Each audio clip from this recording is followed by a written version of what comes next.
बनी? तू अपन खातिर बना ला। आज हमार व्रत है। व्रत?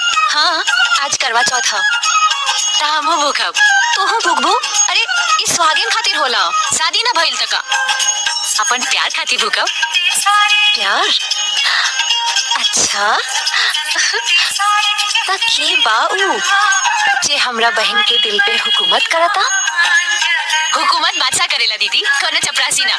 समय आइला पे वो बादशाह के नाम बता दे। ठीक बा? अपना प्यार के हाथ से पानी पी ले लू।